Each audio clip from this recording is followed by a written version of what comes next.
নমস্কার, আমি লোকনাথ আছি আপনাদের সাথে।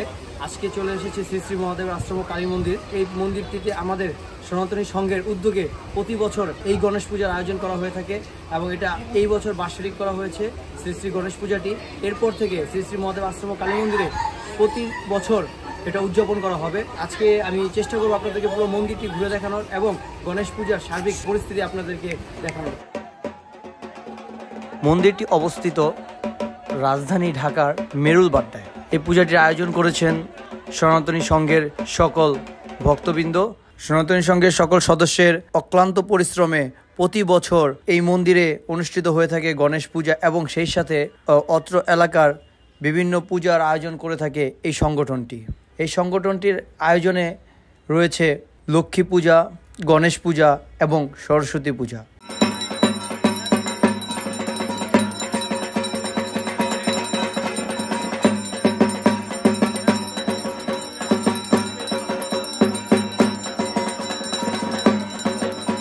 শ্রী শ্রী গণেশ দেবতার পছন্দের ভোগ হলো লাড্ডু। সেই লাড্ডু দিয়ে ভোগের আয়োজন সবসময় আমরা করে থাকি। শঙ্খ বাজাতে আমার খুব ভালো লাগে, তো তার জন্য চেষ্টা করেছি শঙ্খটা বাজানোর জন্য।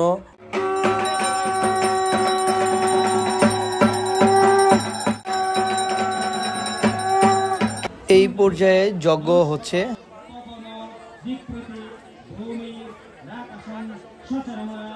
যজ্ঞ শেষে তারা অঞ্জলি নিবে।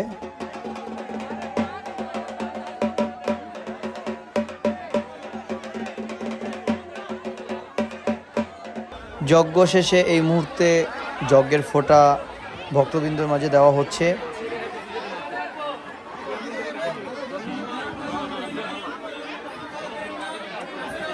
আরও একটি পর্বে অঞ্জলি প্রদান করা হবে এবং অঞ্জলিটা আমরা কয়েকটা পর্বে দিয়ে থাকি, কারণ অনেক ভক্তবৃন্দ আসতে দেরি করে এবং সময়ের একটা ব্যাপার থাকে। তো সকল ভক্তবৃন্দের জন্য আমরা অঞ্জলিটা একাধিকবার দেওয়ার চেষ্টা করি।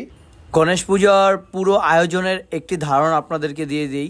সকালে গণেশ পূজার যজ্ঞ শেষে অঞ্জলি প্রদান করা এবং প্রসাদ বিতরণ, সেই সাথে ভক্তবৃন্দের জন্য রাতে ছিল আয়োজনে নৌকাবিলাস এবং নৌকাবিলাস গানের শেষে ভক্তবৃন্দর মাঝে ছিল খিচুড়ি প্রসাদ বিতরণ।